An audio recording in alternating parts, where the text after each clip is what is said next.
Hello, everyone. Welcome to the Purple Chair Chat for March from Jana's campaign. Important live conversations instilling knowledge, skills, and values to prevent gender and relationship violence. I am Derek, and I'm so happy that you've all chosen to come and be a part of this chat today. So today, we're going to be talking about stalking.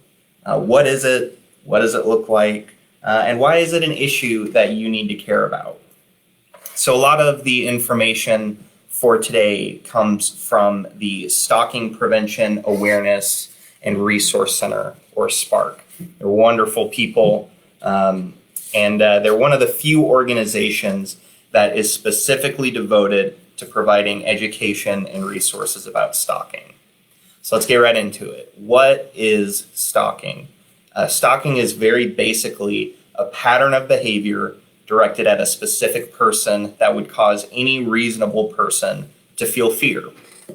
So we hear that word pattern, and that's a word that we talk about a lot in the field of gender and relationship violence, because when we talk about dating violence or domestic violence, we're often talking about patterns of power and control. And stalking is really no different.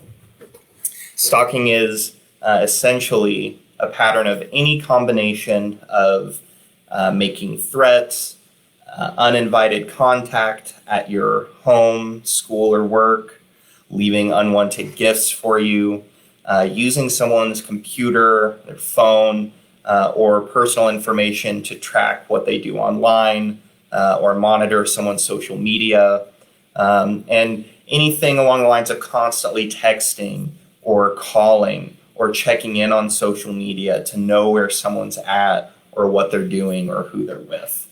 Any combination of those in any pattern constitutes stalking.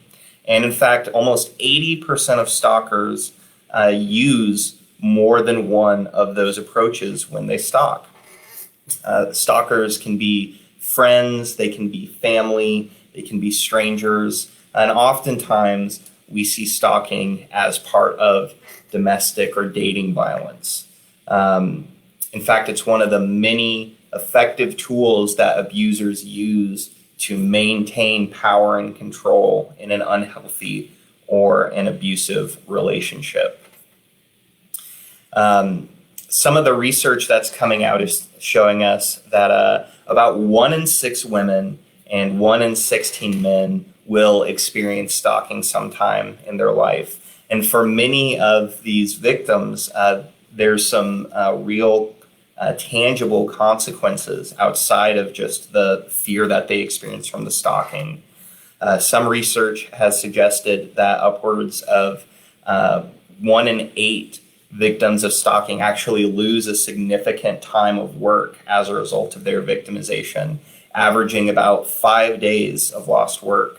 And that adds up, especially when you think about it on a macro scale of how much time is lost at work, how many jobs are lost, as well as the consequences that can come about for someone's family or their children from that lost work and from those lost paychecks. Every situation is unique, and so we don't want to tell anyone what you should do if you think that you or someone you know is currently experiencing stalking. You should definitely speak with a trained victim advocate to come up with a safety plan that fits your needs, because so many other things can be going on alongside stalking. But one thing that you can absolutely do that is often helpful for victims of stalking is to monitor and create a log of every time contact has been made with someone who is stalking you.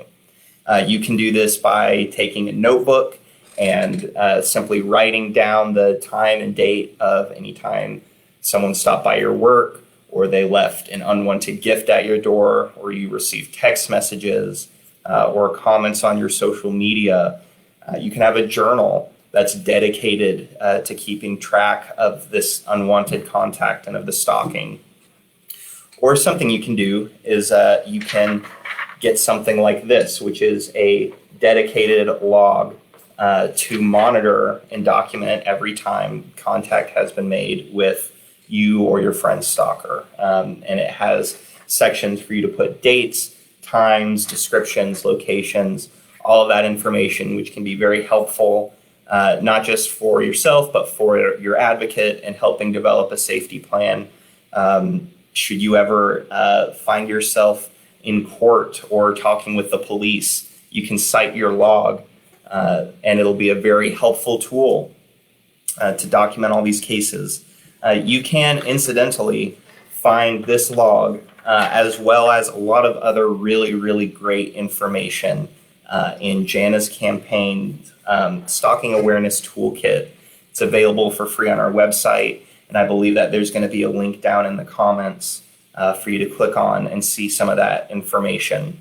It includes a lot of statistics, awareness material, a lot of it coming from, as I mentioned, Spark, the Stalking Prevention Awareness and Resource Center, as well as a bunch of other really wonderful organizations that help make the work that Jana's campaign does possible. Normally, we would do this specific Purple Chair Chat in January because January is actually Stalking Awareness Month. But we believe that, gender and relationship violence never takes a vacation, and neither should education. So we thought it was really important for us to come out with some information on a subject and part of gender and relationship violence that we don't talk about nearly as often.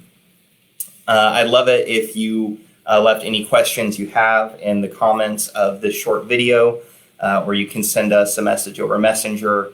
You can reach us through email at janascampaign@gmail.com.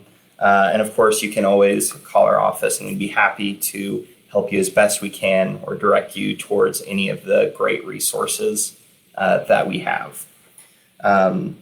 I think that's all that we have for today. I want to thank you so much for choosing to spend a few minutes of your day with us at this Purple Chair Chat. We'll be back to you again next month with another Purple Chair Chat, important live conversations for instilling knowledge, skills, and values to prevent gender and relationship violence. I'm Derek. Thank you very much.